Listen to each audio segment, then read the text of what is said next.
एक दिन सुबह सुबह राधा अपनी भैंस के लिए जंगल में हरा भरा चारा काटने जा रही थी। सूरज की हल्की किरणें जंगल पर पड़ रही थी और उसी जंगल के एक पुराने बरगद के पेड़ पर एक जादुई तोता बैठा सब देख रहा था। अरे वाह रे किस्मत, ये औरत तो रोज बिना थके यहाँ चली आती है। मैं कई बरसों से इसे देख रहा हूँ। सुबह होते ही अपनी भैंस के लिए ताज़ा चारा काट कर ले जाती है, लेकिन एक भैंस कितना ही दूध दे दे, उससे तो बस घर की खीर पूरी ही बनती होगी। घर का खर्च कैसे चलता होगा इनका। मैं एक जादुई तोता हूँ, क्यों ना आज इनकी मदद करूँ। अगर मैं गाय बनकर इनके घर चला जाऊँ तो इनकी जिंदगी बदल सकती है। हाँ, यही ठीक रहेगा। ये औरत मेहनती भी है और दिल की बहुत साफ भी लगती है। इतना कहते ही तोता पेड़ से नीचे उतरा और अचानक पूरे जंगल में सुनहरी रोशनी फैल गई। कुछ ही पल में तोता एक खूबसूरत चमकदार गाय में बदल चुका था। अरे दयालु औरत, सुनो तो। अरे ये आवाज कैसी? कौन है वहाँ? डरो मत, मैं ही बोल रही हूँ। हे भगवान, गाय बोल रही है। मैं सपना तो नहीं देख रही? नहीं राधा, ये सपना नहीं है। मैं एक जादुई गाय हूँ। जादुई गाय? हाँ, और इस जंगल में मेरा कोई नहीं है। मैं बिल्कुल अकेली हूँ। अगर तुम मुझे अपने घर ले चलो, सुबह शाम हरा चारा देना। बदले में मैं तुम्हें ढेर सारा दूध दूंगी, इतना दूध कि तुम्हारे घर की गरीबी हमेशा के लिए खत्म हो जाएगी। अरे जादुई गाय, अगर ये सच है तो हमारी सारी मुश्किलें खत्म हो जाएंगी। चलो, आज से तुम भी हमारे परिवार का हिस्सा हो। राधा खुशी खुशी गाय को लेकर अपने घर की तरफ चल पड़ी।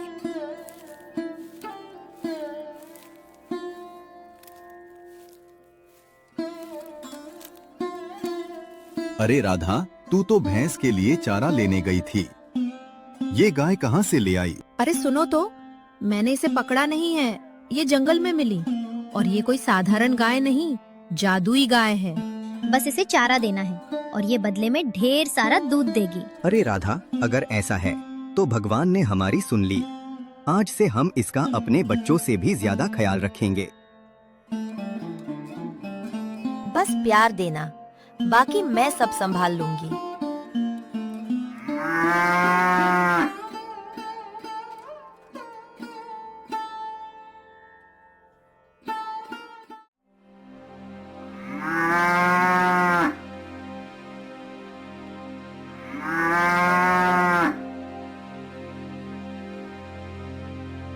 दिन बीतते गए। मोहन रोज बाल्टी भर भर कर दूध गांव के मुखिया के घर पहुंचाने लगा।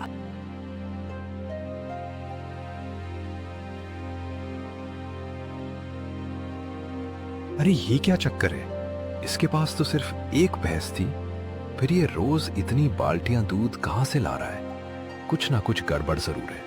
मुझे इसका राज पता करना ही पड़ेगा। इसके पास तो सिर्फ एक भैंस थी, फिर ये रोज इतनी बाल्टियां दूध कहां से ला रहा है? कुछ ना कुछ गड़बड़ जरूर है। मुझे इसका राज पता करना ही पड़ेगा।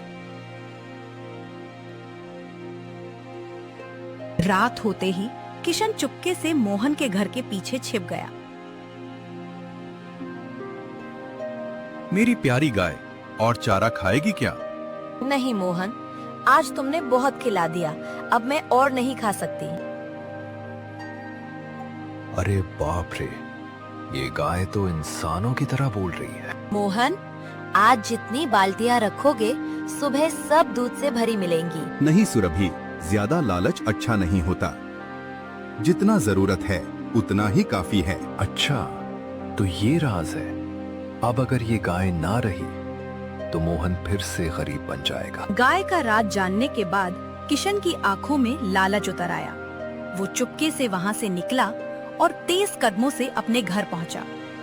उसके दिमाग में अब एक खतरनाक चाल चल रही थी। अब समझ आया, मोहन रातों रात अमीर कैसे बन रहा है। ये सब उस जादुई गाय का कमाल है। अगर गाय मेरे हाथ लग जाए तो मेरी किस्मत बदल जाएगी। अरे जी, इतनी रात गए कहाँ से आ रहे हो? चेहरे पर इतनी खुशी क्यों दिख रही है? लगता है कोई बड़ा राज हाथ लगा है। सरला, मैंने मोहन के घर जादुई गाय देखा जो बोलता है मोहन जादुई गायकी की वजह से रातों रात अमीर बन गया। क्या जादुई गाय? अगर ऐसा है तो हमें जल्दी कुछ करना होगा। मैं नहीं चाहती मोहन हमसे ज्यादा अमीर बने। तू चिंता मत कर, कल मोहन जब गाय को जंगल ले जाएगा तब मैं ऐसा खेल खेलूंगा कि किसी को भनक भी नहीं लगेगी। उधर किशन के मन में लालच बढ़ता जा रहा था और इधर मोहन अपनी गाय पर पूरा भरोसा किए बैठा था। उसे जरा भी अंदाजा नहीं था कि खतरा उसके बहुत करीब है। अगली सुबह मोहन हमेशा की तरह गाय को लेकर जंगल जाने की तैयारी करने लगा। सुरभि की आंखों में आज हल्की बेचैनी साफ दिखाई दे रही थी, जैसे उसे आने वाले खतरे का पहले से एहसास हो चुका था।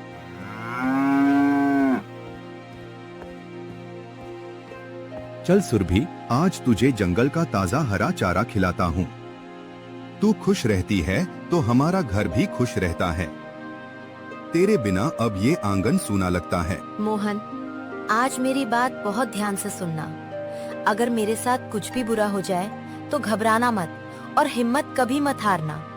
अरे सुरभि, आज कैसी अजीब बातें कर रही है। मेरा किसी से कोई बैर नहीं है, फिर तुझे नुकसान कौन पहुंचाएगा? जिस बरगद के पेड़ के नीचे मैं राधा को मिली थी, उस पेड़ की पत्तियां मेरे सिर पर रख देना। मैं फिर से पहले की तरह जीवित हो जाऊंगी। तू बेकार की चिंता मत कर सुरभि, जब तक मोहन जिंदा है तुझे कुछ नहीं होने दूंगा। चल अब आराम से जंगल चलते हैं। मोहन गाय को लेकर जंगल की ओर निकल पड़ा, लेकिन झाड़ियों के पीछे छिपा किशन उन दोनों पर नजर रखे हुए था। आज उसके चेहरे पर खतरनाक मुस्कान थी। कुछ देर बाद मोहन सुरभि को लेकर जंगल के अंदर पहुंच गया। चारों तरफ हरियाली थी और ठंडी हवा चल रही थी, लेकिन झाड़ियों के पीछे छिपा किशन मौका मिलने का इंतजार कर रहा था। ले सुरभि, आराम से ताजा चारा खा ले। मैं उस पेड़ के नीचे थोड़ी देर सुस्ता लेता हूँ। सुबह से काम करते करते शरीर भी थक गया है। ठीक है मोहन, तुम आराम कर लो। मैं यही पास में चारा खाती रहती हूँ। तुम बिल्कुल चिंता मत करना।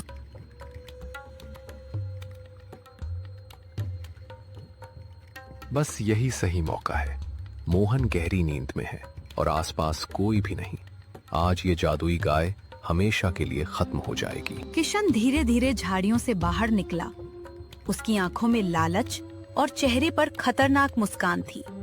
वो चुपके से सुरभि के पीछे पहुंच गया। मोहन, मोहन, जल्दी उठो। मुझे खतरा महसूस हो रहा है। कोई हमारे बहुत करीब आ चुका है। अब चिल्लाकर भी कोई फायदा नहीं होगा। आज तेरी वजह से मोहन की किस्मत नहीं चमकेगी। अब सारा धन सिर्फ मेरा होगा।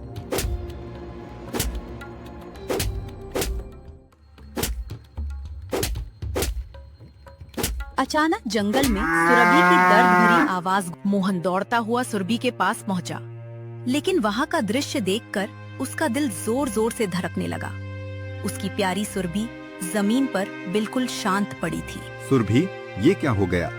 अभी तो तू बिल्कुल ठीक थी। आंखें खोल, मुझसे बात कर। हे भगवान, मेरी सुरभि को किसकी नजर लग गई?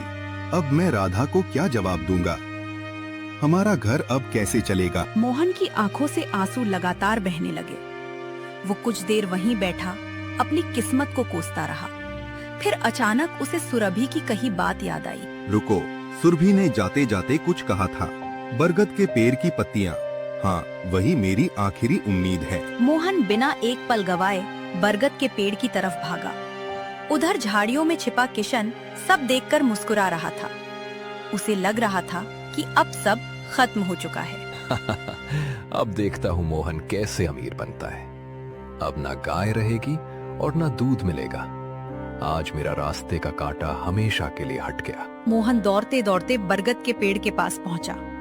उसने कांपते हाथों से कुछ पत्तियां तोड़ी और तुरंत सुरभि के पास लौटा। उसकी सांसें तेज चल रही थी और आंखों में उम्मीद बाकी थी। हे भगवान, मेरी आखिरी उम्मीद अब इन्हीं पत्तियों पर टिकी है। सुरभि, तूने जो कहा था वो सब मुझे याद है। तुझे कुछ नहीं होने दूंगा। मोहन ने प्यार से बरगद की पत्तियां सुरभि के सिर पर रखी। अचानक पूरे जंगल में तेज सुनहरी रोशनी फैलने लगी। ये नजारा देखकर किशन के होश उड़ गए। मोहन, तुम्हारे प्यार ने मुझे फिर से लौटा दिया। मैं जानती थी तुम मुझ पर भरोसा जरूर करोगे। अब मैं पहले से भी ज्यादा मजबूत हूँ। सुरभि, तू वापस आ गई। तेरे बिना तो मेरी सांसें भी अधूरी लग रही थीं। भगवान का लाख लाख शुक्र है। ये कैसे हो सकता है? मैंने अपनी आंखों से इसे मरते देखा था। ये गाय आखिर है क्या? किशन, लालच इंसान की अक्ल छीन लेता है। तूने बुरा चाहा, इसलिए आज सच तेरे सामने खड़ा है।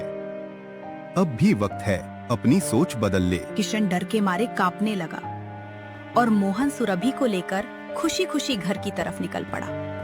लेकिन कहानी अभी खत्म नहीं हुई थी। कुछ देर बाद मोहन सुरभि को लेकर घर पहुंचा।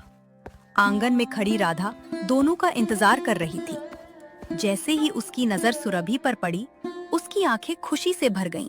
अरे सुरभि, तू ठीक है? तेरे बिना तो घर बिल्कुल सूना सूना लग रहा था। भगवान का लाख लाख शुक्र है। राधा, अब चिंता करने की जरूरत नहीं है।